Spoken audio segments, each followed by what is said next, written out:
Abidi na mpenifo ben na mno bedi nkomo no mensaka yenwia Godwin Ayaba Mahama yeka mpenifo e kasa de ma NDC amanyuku na JM ye Godwin Mahama o kan obi pa sanso na Alhaji Ali Suraj emri bi atwamu na wo pre senko ba be Nasara coordinator, national Nasara coordinator edema NPP amanyukuno benefo makwaba ba UTV so yenia so Alhaji obeyini bibia boko de yankopa daru ma bibia boko it's the first time I share ni yeah first time in fact na I'm so happy I'm sure first time na lucky yeah ma yina nti enyumre de yankopa daru ma Allah daru ma bibia boko na bibia so enzo o bibia boko MPP it's still stronger than it is before bibia hunye and everybody is very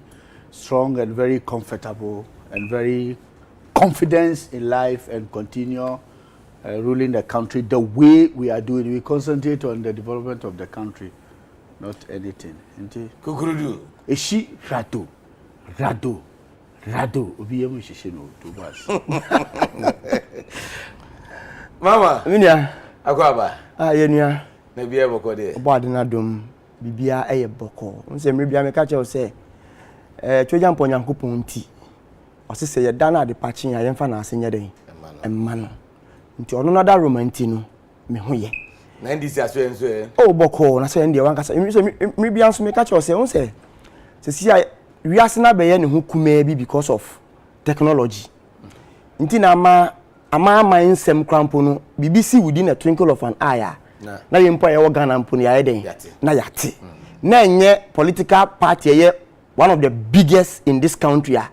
Say bibi wo mu a enko yi a onte say amanono nsem mpo na yete a na NDC nsem nti NDC de emu boko na meka no problem a ye wo sisi a na ye security ba ye be kan wasem nti no menka but another issue a me wo problem a Ghana for epese me gina mu fidi kesi we so enka nkere me nua ene ne party for no say the rate at which fuel prices echo high no. Please, it is not the best. Echina, intia yetini se echina. Fango bo esamba be koso. Ye ni mutu se fango de. Echina 1st July. Yeah, 1st July. Fango so ya adibia, commodity bia. Enya kosoro pe e affecti bia. Enya sa abortion no mo de share yen.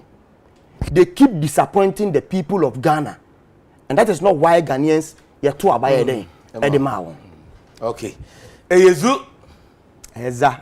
Why is that some voice for phone? Eza. Eyezu. Eza. Okay, Mama Chat, God, Mama Chat FM free on ahwe. Ejura dia ekoso wanyamfoni ni bi ahwe. What do you make of the ekoso ejura? Onua ma memfa we fidi keso esu na menchia wahwefo ni na. Menchia ndisi fo menya mmere anwumbre we ahwe mo fidi kesi we. Okay. Na menchia nipa me constituency for especially me chairman on Isaac Yibo. Okay. One fine gentleman Nitaki and me MP Honorable Sofia Karima Kwakon. Okay. And some 3 nice gentlemen PK of Elembele, Abdul Razak, Secretary of Medina, and a former Secretary of Greater Accra, Honorable Victor Adonu. But you need to account time no. Minia me ko wa semene so no. Eduran same way and sema minia atra be careful. Try be careful. When you may say in some way edi agro. Na mri bia no meka say there is a responsibility our citizens so and you have responsibilities on aban. On this issue na nado danko akufado ene na pamfo efeli Ghana for.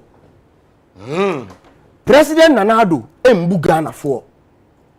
Obu efe no buo onfa kuma bi mpo emma Ghana for. Oh, I don't know kaza.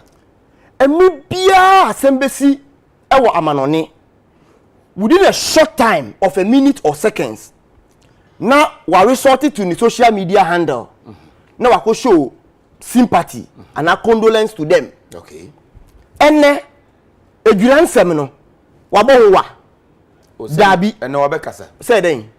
Say interior minister enye a different thing. As I make say or call for investigation and I know a different thing me say wabema yako so statement so can some abusuafo me say look at how in some si wa manonea or resorted to the social handles na compare to in some si wo Ghana fo a yato aba mano no so a oye hwe sansem wei papa nanka se ogina ho oye president no it's an embodiment of what is happening. Oh yes, Mahama. He is on record say owuo bia yowuo or die be die. That is the first thing. Eno ento enkoda papa we ye president na do ye president na onipa in the history of this country on why the highest number of demonstrations. Last time me research why close to about 54 demonstrations in life as a human being. Intina yensusu se oyobia eba demonstration na eso to me preventing obia from demonstrating. That's one because a true demonstration and a man ne wabeye president. That's one so obia kwa. Me be tell the enti America sa no. And a man ne wabeye president. Inti sende wa ye president na Ghana fo susu se ni me bi koso a enye. Inti say ye ba bonten ebe kasa. Ye dika because freedom of speech we call the 1992 constitution article 21 clause 1A na ekesa about freedom of speech. In some way nyina sha se efi this fix the country in sensem and enam so a Ibrahim Mohammed ehwere ne nkwa. Are you getting me? Through the same demonstration after no an adwrafo immebunu say almost a kid justice ama omunua. Are you getting me? Into omo ko on the street ako demonstrate ama aban DC yo wo ho and a regional minister and aban mu mpanyifo omo wo ho ehu say niema na akoso ama omunipa na ewu no omo bu nya den anje so. And is that how as I said president order the MC Emma soldier for enkoku timemfo. Oh Mahama me say you know president na order when the commander in chief president DC oyeden DC na gina mu ma president e wo honom into co security issues are on the music chair ana me boa ntini oye music chair no gina ho ma president na on no ye president ne ho niema bia osusu se eye so ye ne no ye ana me boa nti se bibia si wo ho a hwan ne de so bo no bo no you see aka wa me yes me no ugi tum ne se nyam pase nana do danko akufado na hye we yase a de so ye ne se edwurafo from day one say de si ni na e DC no ana me boa se what bi me so matibi the DC is still at post aka wa me because dia papa na hye ne se onye no eno na wa ye no nti ontimi mane nkotena nchen.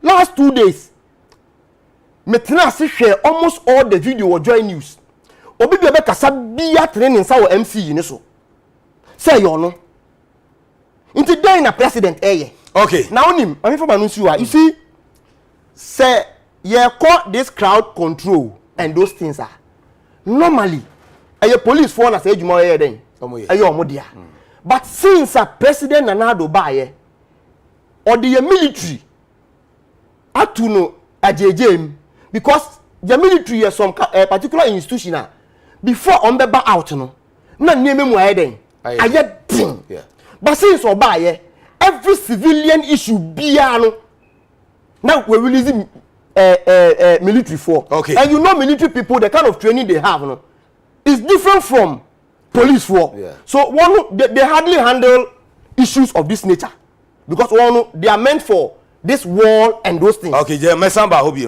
mama mesamba ho brena so observe anime no do kase na guso ahwe e wo United Television UTV so special drinks special drinks me you say package nu kan do say come pa me pentema num kra special drink me pentema num omo ada romantic na e bia me wa yeah we red grape me offer Dr. Ernest for support. No, a nice drink. Yeah. You mu ahodo pi. You me dey bia wudi no. As far as for munto bebrebe na mo pantu ona. Some na cost man to anoma. Ebe ma mo high blood pressure. Honorable Alhaji Ali Suraj, memra ho. De koso e wo dwira. Bramu bi. Minia, ma me fa wakonya mu kase na me nchia etiefo. Na me nchia Ghana fo nyina. Okay. Nam se wono hu se me wa hanom na bia ni refie. Me chia ono ankasa na ma chia mampeni na nado. I need a vice president. Dr. Alhaji. The president of the Zongos, Zongo Women's, the second lady of the Republic of Ghana, Ajia Samira Baumia, the most beautiful wife that the vice president would never have in his life. Ajia Samira Baumia. So we call her Majidadin Baumia. So I greet her. Okay. The happiness of the vice president. Okay.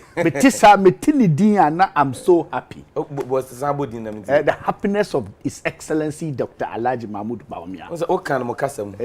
Majidadin Baumia. Okay. Every successful man. What is the secret behind it? About time and answer no. And it goes by not the time, no. It's what you tell people. Okay. Okay. And yet 5 hours na me catch them dear AC. Yeah. I'm just telling them say my diminuano ho ya pa say security issues are affecting the people of the country. Now what turning we in the politics. You are attacking the president for nothing. You see, let's stay away from the attacking. Let's deal with the issue. Okay. Ede kanu ejrafo nyina memo obi ayako. Ebusiafo no on behalf of the president and the country and the MPP and the Zongo people, being a Zongo man, no, it touches my heart. This is not the case I will do politics on it. Okay. This is the case I will show maturity on me. I said my mom for who say the team of ye.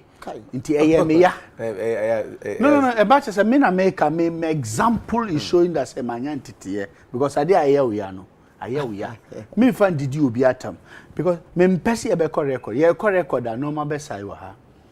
But Mr. Openyiri mesapa mabunu mo chao. You to know. A woman say he see an area, but they should not act say the bear baby should be side day. See. Yenya abotre aban say o hwehwem. About Papa Ben na BBS say no akasa interior minister. I want the results within 2 weeks. And see that 9 days. Let me tell you one of the example. ABC Wokumasi Zongo 7. President Epa Zongo first on SETI committee. What was the results?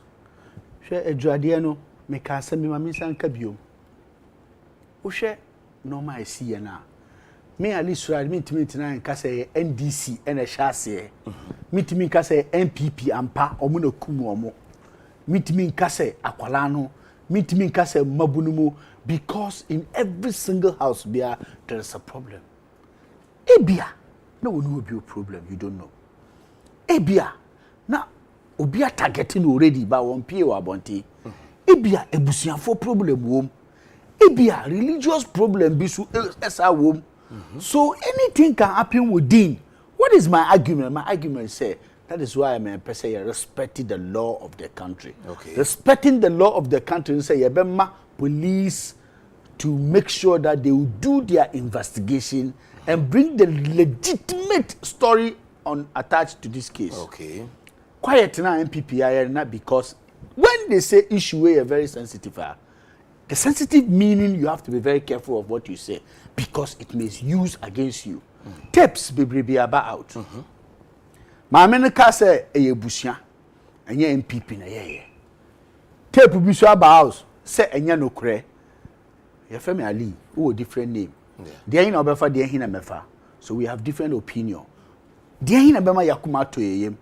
The police has to do their own investigation. No matter say aha and as some no daho.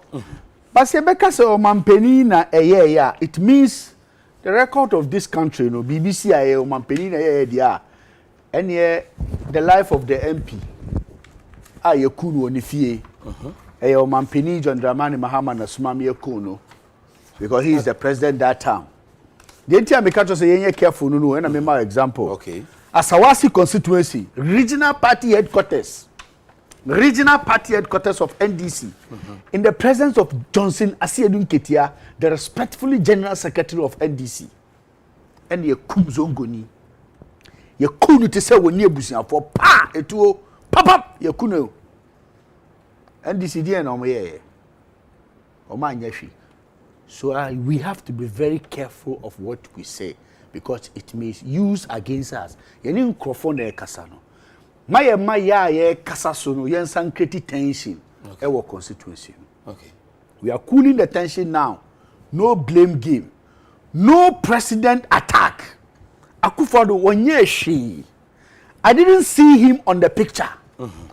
DC, you know, there is no statement about out in the church say DC na yeah. So why will Ali Suraj blame the DC? You need to make sure that the level of your maturity will lead you not to insult an elder like the president, attacking him with this. Because my brother, at your mind, we will not be here.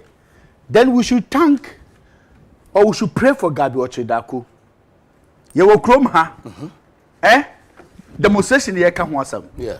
It's the same demonstration now. You didn't share good Gabi Ochedaku. Bono. What happened? I don't know the results. Yet you chroma obi ba and then kasabi obetimi aye o mampeni ahe the busuafo ye pai nani. That is why I say we should be very careful. Okay. Because what you said may be used against you. Nti mesramo ye kwa ye bai mini minua na nkampese ye adwen na ye ka asem bi a ebe mabunumu o makoma mbe den ebe ba fom na police fo a mu ye investigation no yenja ma police for no munya omu investigation and this se ka se e kono sa even if MPP for aye koma I have something to say because this is my party I must protect it.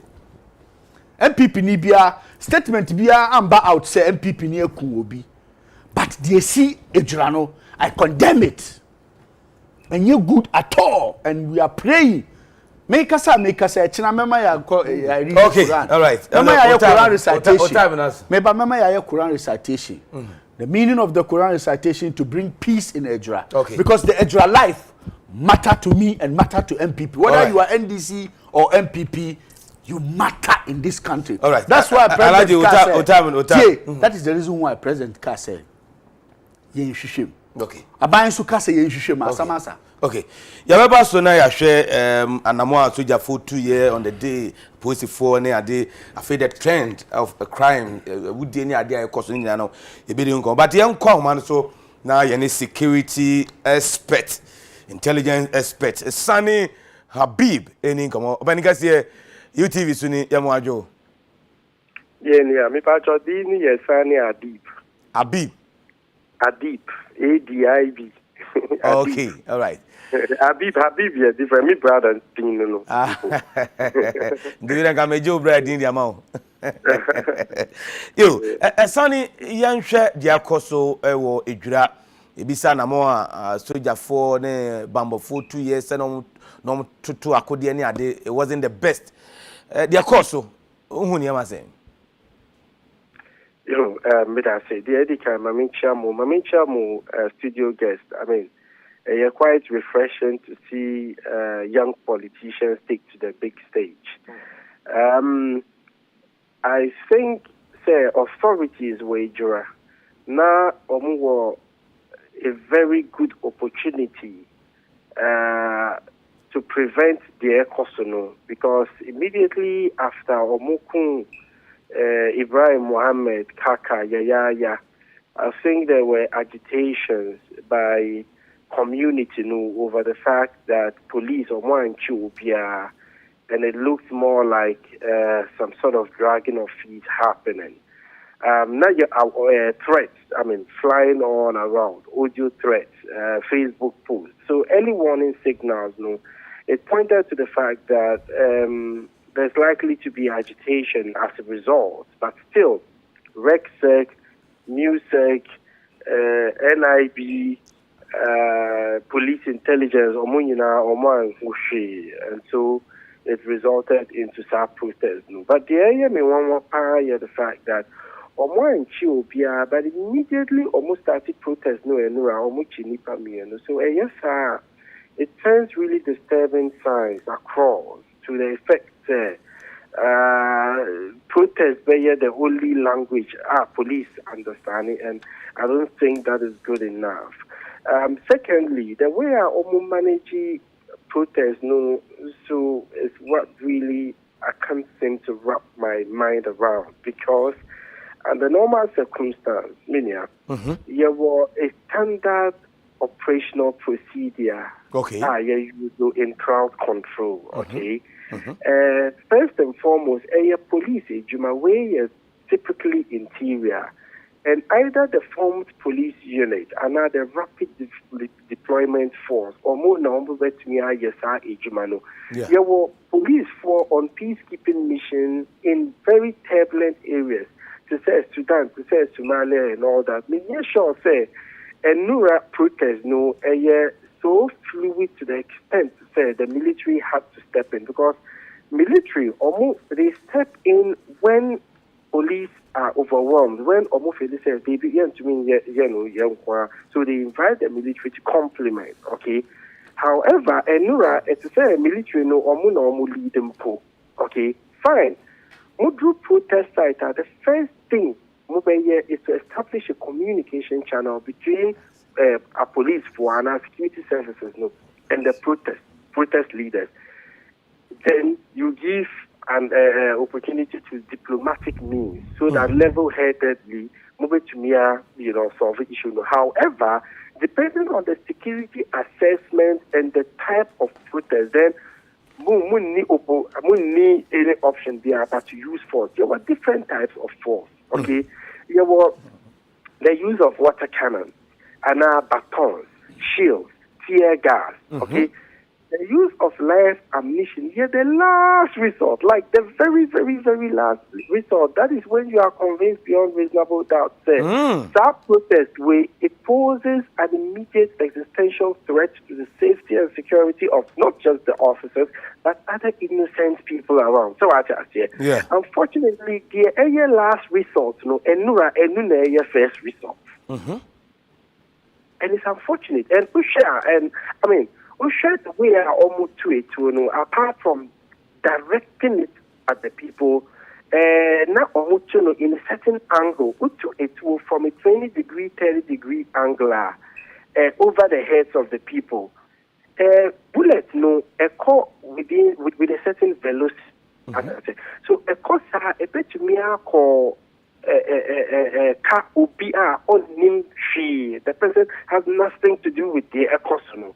Okay? Yeah. But not warning shots either a 90 degrees angle and an 80 degrees angle, because bullet a bit goes through at the point a bit loses velocity then it comes back to the ground. A bar it doesn't become lethal again. Even a cow a bear just a hot metal giving you some minor burns. Okay, and now move it to me to a into the ground rather than directly at the people. So I think that there was a high degree of high-handedness, any incompetence as far as managing the air cost. Because usually people are more complaining, or more protesting. The worst that can happen is for more people to be hurt. Unfortunately, we are dealing with a much more precarious situation than it was, because NBC or news conference, apart from Ibrahim Kaka, I think 3 others have been shot. And my friend Obi Ewo, a government hospital, or see one of the guys now bullet wound, now the entry was from the back. So in essence, what it means is Johnny, and he was shot behind. And it is completely illegal, because at that point I don't think the person would pose any threat to you. And Opiso or move to right in his chest. Okay, so that means it was deliberate, it was targeted to ensure. All right, Adib. Meteo. Yanko CID headquarters and CID boss Ra Isaac Ken Yabua Abekasa opening to say ohwe nansen awudie ni ade ekoso omo ye investigation ahodo pa na ohwe akodi ahodo omo atimi a retrieve any adehye omo achi omo any the cost the trend of awudie ne armed robbery any the cost na and so there na can found foreigners crowd. Well, the foreigners need their own hobby because as at I think about 8 years ago, unofficial figures pointed to well over 2 million Nigerians are more than I feel or move through Sakra because Elempo many will be near Casa or free Swede or see most of Nigerians have taken over Swede or see businesses no be free owned by Nigerians and Epimusu have impregnated Ghanaians and are living in Ghana permanently. Says Nigeria go Guinea for Fulani for because already border issues there was serious issues with the border crossings, the border security. And our border commission, any border security, your border security commission. Did you cost you then a Twitter? Well, I think, first of all, Minia, we can improve your border security. Okay. Secondly, you share information within the sub-regional, level because evidence also that points to the fact that wanted fugitives, especially in Nigeria, easily cross over to Ghana, and because of the lack of information. We are not able to tell we almost what Nigeria. Even within the country, Ghana, the person is arrested, imprisoned, released, or back Accra, obey the same body, but Accra police almost names we Yachinuda, Tamale. So systems are weak and quite refreshing. Say Vice President Baumia or see or mobile integrated systems, national Ghana card, any. Passport and all that. I think say a bebuapa going into the future because idea is to improve the criminal investigation processes and also apart from bringing to book these criminals, a best as a very disincentive to criminals from even perpetrating the crime in the first place. Okay, alright, Adib, Sunny. Anyway, UTV, you better CP, I mean, Shrapa. If you have any Adib, Sunny, or a security expert, and I should train command. My best studio now, I bet to command. So, Godwin Ayabama from the NDC, Honorable Alhaji Ali Suraj from the NPP. Godwin, remember, I want to say, young court CID headquarters, and the CID boss, Abekasa. Investigations, I hold on more year, or more machi or more. Ene akodi ahodo a wo mjefri o nsem ene the trend wu ne kunkum ne sade ekoso kronobo ne ade a etu a chese kura am robbers no posi for kura ni bi bongo mitie Adib very well okasa about intelligence and security services a delay in picking because Abrante no wu ye no enya a lot of threats. And okasa about crowd control. And okasa about the fact say we enye military ejuma. Nyemo bobo suo nyina I said it.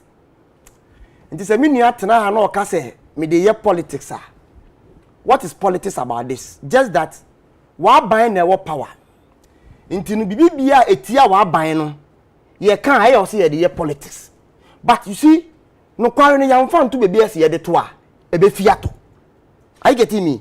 There is no sector of this country, the government of the day, any control over.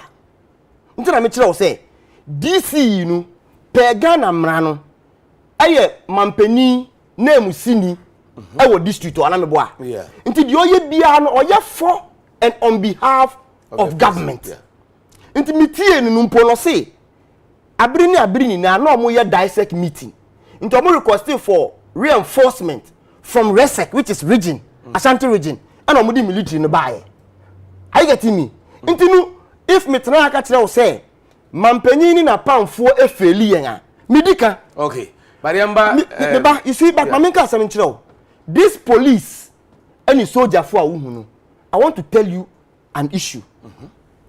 Ghana police for ni and soldier for a papa for na ye training one as required 6 months and training no and you wanna yes to trust same way. Oh, na for MPP Delta Force Invisible Forces are.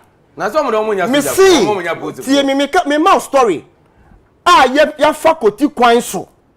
E di wan ko rura yen security services mu. Ebitimi ko training 2 weeks. Ebitimi ko 2 months. Mama. Ebitimi ko 3 weeks no. Me see omu na se mampani ni na pound for person omu ye etutura sema. Omu release one on the citizens and not the correct ones. The minimum ni say. Yes. Say you be fall soldier na police mu a. Forms ba bonten o ko tobi. O fele. You share o qualification na qualifier. Na ya foul. Double. I also West Wagon enquiries. One thing. Also, you training how many weeks? You see, Bongo. Asemi de ha. Mma yenka. She Bongo. Who a journalist too? The see wo hono. Emfa hu di bia wo mu ebetima to. Inti yenka no kware no. Okay, but you see the headquarters. Me link di aba. You see, I also West Wagon. To trust me see ya. Ye kan yetimemfu kan ye nyina no. Then out of it. Yeah, enquiries. When the yetimachi no. The only thing a president here is to issue white paper to clear all the vital issues. I get me. MPP tax or Mukochin Ashanti Regional Security Coordinator. Then a 2-1. Last election, Nipa 8 in the history of this country. And the Shiro Munkwa. When yetimi atinatum. Into Niamani Gusu Kwasona and Kofufa or Muedinu. Then it emboldens others to do same. This is a solution. Solution is say the power vested in the president, you know, unless making sure so the protected him before. Because about one year to man, no, yan to a man say on brand on in tax and be hunting a to a man. Because Shasama IGP card the last time, and more police need to war bullion van him say. Having pet and a boni new TMU. What it means, they say, Boni de yawo, we are here normal. Okay. And up to now, President Etimia Shane Oguso T as IGP. That it tells you say all the rules or whatever is going on, President in any movie, if not there, as some IGP can ya Ghana phone na Eka say one kase ye no. What is say Mampeni aka wasem. Okay. You see, penny traffic man kolari nanka. Alright. You bu nanka refua. Oka hubi. Okay, yo. Mamemra Honorable Alhaji Ali Surajo, Yanko CID headquarters. Mebra. Maybe San CID, but you didn't. But well, Unim, you don't need to even ask him because currently it's clear evidence. NDC say they don't respect Ghana military and the police. They don't value them. So beside no question, na. Why not? Why not? Sami Jenfi. Okay, Oba. Or invisible forces and Delta forces are. Mudi wa kwashe police service munu. Ye ba ye be you. No, I have to clear the air because no, you see me wahanum. Who try through go me national communication officer so I have the opportunity to tell you what he said. You don't misquote him. What can you say? Or say more invisible forces. Say it in English. Delta forces. So please, there were three station. What's it there? You say more invisible forces. Delta forces. Money na mudu wa the services munu. Who are not qualified. UTV. This is one of I was there. He said it during press conference. He said it during press conference. Mama. No, my name is Coutinho. This is one of the reasons why in Tia Meka say the Biamepa NDC for a chow say. Emra soon say Yema Ghana 14 no ma biase. But say we ni gidigidia. Ghana 14 mean tiwase. Yen kasa emao ye kasa Ghana 4. Ba wona ojina ho Ghana 4 ene. Una wotumi say obebisa ye kwhye. Ye ka kwhye na obisa na wo say me answer. Yeah. Obisa about the CID statement. Well, I am so impressed on the statement. Why? Because the CID has indicated on his statement say amanfo bi ka say ye yejima no ye ntina hokwa asibesi wo ye bone no ye yakonya eche no before I say this no Ghana for nyina tia say no one is perfect. And when him say Ghana ye nyina ye di for until Ghana for court find you not guilty. Yeah. So we need to be very careful of the things we say, especially it's not TV show. CID director episode obiati say maintain office no kwa. Ejima me yenu baby adu nie.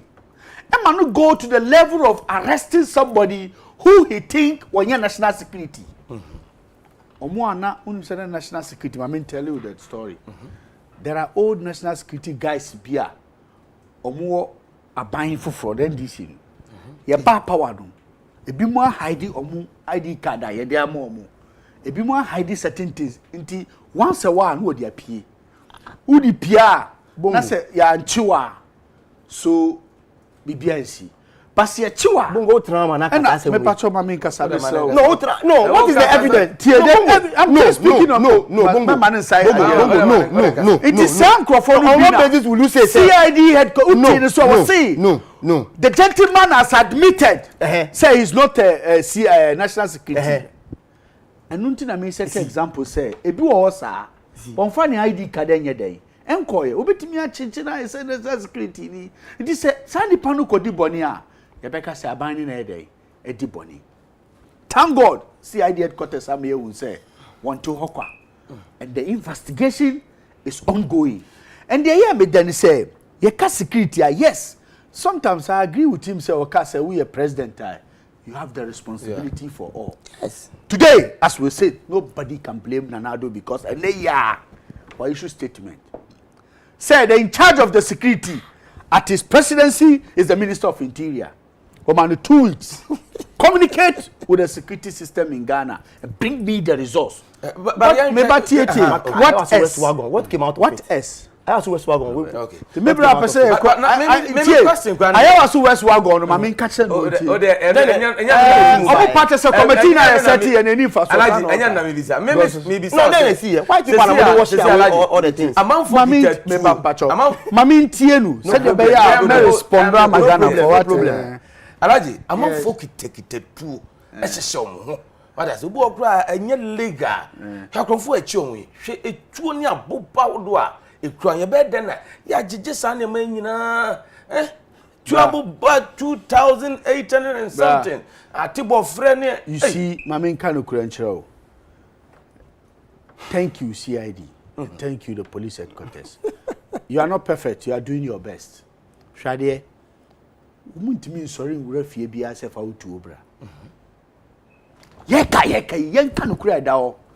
Me Ali Suraj masimi fie fefefe me yere ne me mada ho law ama me kwan say me nko totu na me register na me fa protect me ho nti so obi bowra me fie no ohun AK47 na ma lance sia because I'm attached to government to me didn't trust her.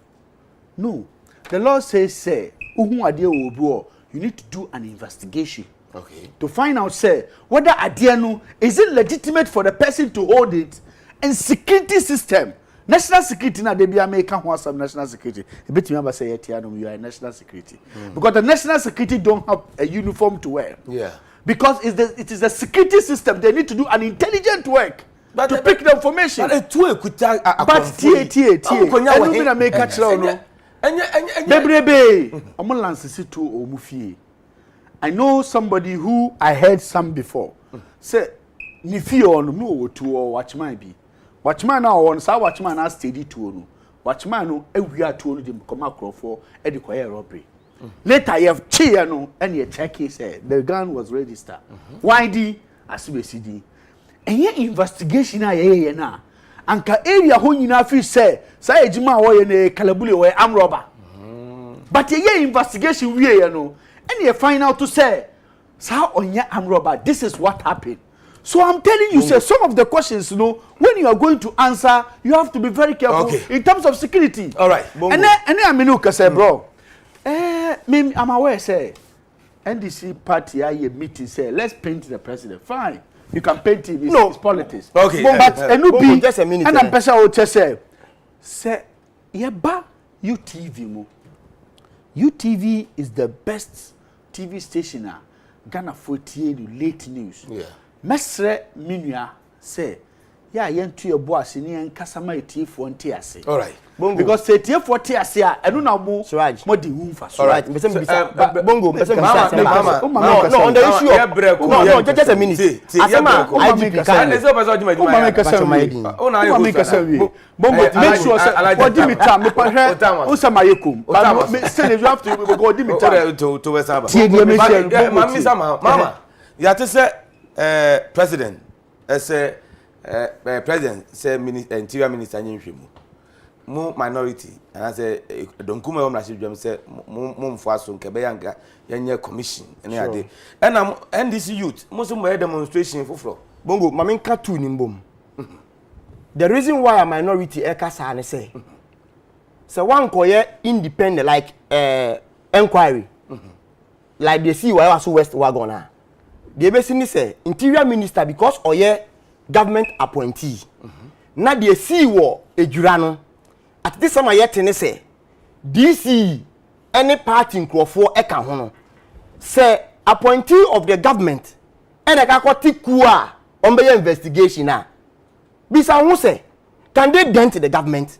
The answer is no. okay And that is the reason why minority ekasa two demonstration na ye no essay on the 6th 6 July 6 July Ghana ni bia emfa ne ho bedon sa demonstration. The reason is that yesi unu abodwe hia na wasanso aye den esi ho ukoto sa abu bi da unu aso a men ka se sorry ne so ka se sorry yen so because one hwe yi a ofi ne so a oba wo so eniema egusu koso wo Ghana no se yan sorry waka an kantre abandi because me nua ja to mu say every sector of this country is the responsibility of government to make sure say come here ebe kono etese ye so ne ka che aban ni say enye we nti ne to aba ma no those entuotuo na ma na ka ho asem no say ebe ba ha no mo say ye mboda so be ye very well in terms of security o say ye betima ka che nkofo say ya chew udi tuabo Bongo enye mi na meka kwoti obi odi tu eba o ana ye wo enye mi na ma ko bo ye bode so ban se mo bi mfatu o mba o ni na ye aban ni hihye pa e so ode ye den odi gu akwanu ntina bibia e be si bia no wan fa ntu bibia se ode tu ye aban ni na se ye de hye na enye me sofo enye me maame Bongo enye wo Shraj enye wo ayaban na se ka se IGP Minister of Interior Defense Minister, do what is right. all right Alaji Ensorso demonstration na mo ye no me catch you be the intelligent me wo and say on say this de bia mo fi so mo smart 2008 on beba power mo start wahala demonstration to mansa committee na organize say ye take advantage ye start demonstration ye start region by region atrogo ha omo ye ni region we next time on be so one anya chro me se chro na date me say e meeting no mo aye say the be ya che omo be demonstration omo wi a omo ko different region omo wi a omo ko different region it has you about the one they say allegation how they be say me see chro asi say nyansi ye we allegation na me o de unimu hwe e na me see be YouTube so e na me ka say Ghana fo nyina antie mi chrogo omo ibe demonstration we na china omo akwa ha china omo akwa ha okay because tie Bongo say nti omo ye demonstration will continue to demonstrate. say nti omo ye demonstration omo ye leaders no omo agina enim no ma sheda mam kola ni mamefo di ekire no ma organizing NDC macho boys bi no ma ba be wuram say omo bubu obehu ni apram crofo ma na dia kwase allegation I'm just telling you it's intelligent you understand what intelligent I'm telling you intelligent and write it down. What intelligent? I have been in this country for so many years. All right. I know politics and the strategy of politics. okay yo say mabunumu mutubu bo say continue to do what is right. Alaji me na me to nza frem me na catch you to say mo bi anko demonstration bi anko kunu because say so ko jam now we about security we fail here until na kunga so no nye de fata me buza for me da Godwin Ayaba Mahama ase from the NDC communications team Sanso and Honorable Al-Haj Ali Suraj former aspiring national Nasara coordinator for the NPP. Better when you say.